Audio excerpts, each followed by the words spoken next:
Hello everyone, आज मैं आपको बताने जा रही हूँ how instruction is executed in 8085 micro processor. This 5 signifies कि इसमें +5 वोल्ट की पावर सप्लाई है। ओके, ये 3 मेगाहर्ट्ज पे काम करता है। क्रिस्टल फ्रिक्वेंसी से इसे 3 मेगाहर्ट्ज की पावर और फ्रिक्वेंसी मिलती है।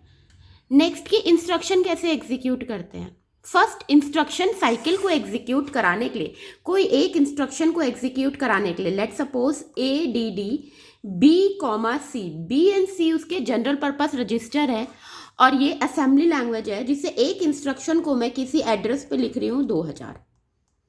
ओके, ये एड्रेस लोकेशन है, इसको मैंने 2000 पे लिखा है। इसका मतलब क्या है कि B में जो कंटेंट है वो सी में जो कंटेंट है वो बी वाले कंटेंट से ऐड हो जाए and result will be store in accumulator. Okay, now जब तक आप रिजल्ट को सिग्निफाई नहीं करेंगे तब तक रिजल्ट कहाँ स्टोर होगा? एक्यूमुलेटर में। जितने बिट का माइक्रो प्रोसेसर होता है उतने ही बिट का एक्यूमुलेटर होता है।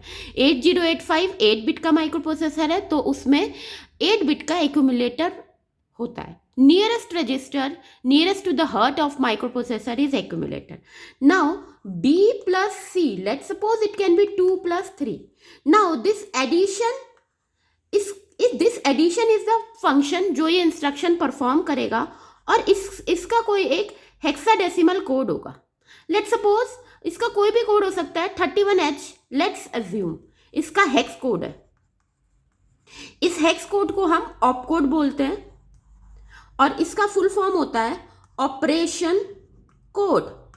लेट्स सपोज हम माइक्रो प्रोसेसर को बोल रहे हैं कि परफॉर्म द फंक्शन, वो बोलेगा क्या फंक्शन, तो हम उसे बोल रहे हैं परफॉर्म एडिशन। तो नेक्स्ट क्वेश्चन उसके माइंड में आएगा किसका एडिशन करना है, तो हम उसे बोलेंगे 2 and 3 का एडिशन करना है। तो ये 2 और 3 क्या है? This 2 and 3 is called op code. This 2 and 3 is called operand.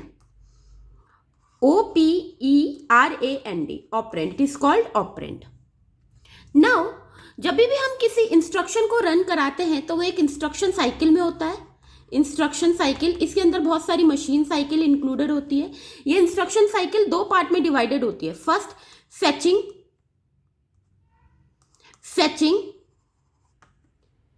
Then executing. पहला प्रोसेस करते हैं हम इसका फेचिंग, दूसरा इसका एग्जीक्यूटिंग। पहले प्रोसेस में आगे कंटिन्यू करते हैं। फेचिंग क्या है? फेचिंग में वो काम किया जाता है जिससे माइक्रो प्रोसेसर को ऑप कोड मिल जाए, उसे पता चल जाए कि क्या काम करना है।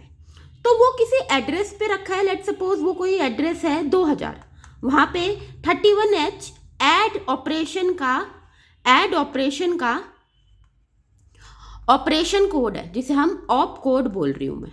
ओके, नाउ तो सबसे पहले क्या होगा, ये एड्रेस बस में जाएगा। ये 16 बिट का एड्रेस है, 16 बिट का एड्रेस है। ये लोअर है इसका, ये हायर। तो ये लोअर कहाँ जाएगा? AD0 से लेके AD7 तक। ये क्या है? Multiplex data and address bus है। ये डाटा बस एड्रेस बस बन जाती है फॉर द टाइमिंग। कब? जब ALE आपका सेट करा जाता है 1। ALE क्या आपकी एक पिन है, एड्रेस लैच अनेबल कहते हैं इसे। ठीक है, ALE क्या है? Address latch enable pin.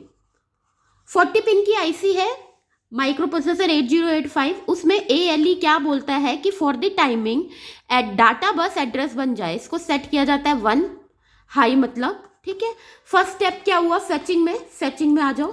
Fetching में फर्स्ट स्टेप क्या हुआ? फर्स्ट ALE आपका हाई होगा इक्वल टू 1 और AD0 एड्रेस बन जाएगी AD7 और A8 to A15 16 बिट बन गई है। 16 बिट का एड्रेस 2000 आ गया किसमें? एड्रेस बस में। ये एड्रेस बस जाएगी कहाँ पे? जहां पे ऑप कोड रखा है। किस एड्रेस पे? एड्रेस बस इस एड्रेस को लेके जाएगी कहाँ पे? जहां पे एड्रेस रखा है। और एड्रेस से अब क्या होगा? इसी में सेकेंड स्टेप ALE को लो होना पड़ेगा। ALE 0 हो गई। इसका मतलब क्या है? डाटा बस अब डाटा बस बन गई क्योंकि ये ऑप कोड रखा है 2000 पे, ऑप कोड रखा है ऑप कोड, और वो क्या है? 31H। लेट्स सपोज वो 31H। नाउ अब डाटा बस ये एड्रेस बस थी, गई। अब ये ऑप कोड आना है तो डाटा ALE को लो होना पड़ेगा और डाटा बस बन जाएगी और उसमें ये एड्रेस आ जाएगा, सॉरी उसमें ये ऑप कोड आ जाएगा। किसमें? डाटा बस में। नाउ माइक्रो प्रोसेसर का फेचिंग का काम पूरा हो गया। फेचिंग कैसे हुई? सबसे पहले ऑप कोड के पास गए एड्रेस पे 2000, तो ALE हाई था इक्वल टू 1, क्योंकि उसे ऑप कोड के पास जाना था, एड्रेस चाहिए था उसे। नाउ सेकेंड पार्ट फेचिंग में ALE को क्या होना पड़ा? 0 होना पड़ा, क्योंकि ये अब डाटा बस, एड्रेस बस को डाटा बस बनना है। तो D0 से D7 अब क्या बन गई? डाटा बस बन गई। नीड ऑफ डाटा बस, क्योंकि उसमें डाटा आएगा, ऑप कोड आएगा। और यहां पे क्या था? उसे जाना था, तो यहां पे पहले एड्रेस था, ठीक है। और यहां पे क्या फंक्शन कर रहा था? AD0 से AD7। नाउ पहला काम पूरा हो चुका है फेचिंग का। सेकंड काम क्या है? एग्जीक्यूटिंग। इससे पहले वो ऑप कोड उसके पास आ चुका है। अब उसका दूसरा काम क्या है? या तो ऑप कोड ऑपरेंड को लेके आना। ऑपरेंड क्या है? डाटा। अब ऑपरेंड को लाने का तरीका, सबसे पहले उसे एड्रेस चाहिए, किसी को कहाँ रखा है, ठीक है। नाउ ऑपरेंड कहाँ है? एक नया टॉपिक है इसमें। ऑपरेंड कहाँ है? या तो वो रजिस्टर में हो सकता है, जैसे हमने इंस्ट्रक्शन शो किया है ऐड B, C, तो वो डायरेक्टली इस एड्रेस पे ये इंस्ट्रक्शन लिखा है, तो वो ऑपरेंड कहाँ है? यहाँ, तो सीधा रजिस्टर में चला जाएगा। अदरवाइज ऑपरेंड कहाँ हो सकता है? मेमोरी में हो सकता है, और इनपुट आउटपुट डिवाइस में हो सकता है। मीनवाइल रजिस्टर में भी हो सकता है। तो आपका ऑपरेंड रखा कहाँ है वो किस पे डिपेंड करेगा? उस लोकेशन पर। तो उस प्रोसेस को हम एड्रेसिंग मोड कहते हैं, जहां पे हम ये तय कर सकें कि डाटा कहां पर है। तो सेकंड वो ऑपरेंड भी लेके आ जाएगा 2 और 3, उसके पास 2 + 3 पूरा स्टेटमेंट मिल गया। और सेकंड वो micro processor second step follow करेगा, एग्जीक्यूटिंग। नाउ वो रेडी है एग्जीक्यूट कराने के लिए अपना प्रोग्राम। उसे ये ऑप कोड मिल गया, this is called op code, and 2 और 3 आर कॉल्ड ऑपरेंड। ये दोनों मिलने के बाद वो अपना सेकंड स्टेप फॉलो करेगा एग्जीक्यूटिंग का। और इस प्रकार माइक्रो प्रोसेसर एक इंस्ट्रक्शन को एग्जीक्यूट कर सकता है। धन्यवाद।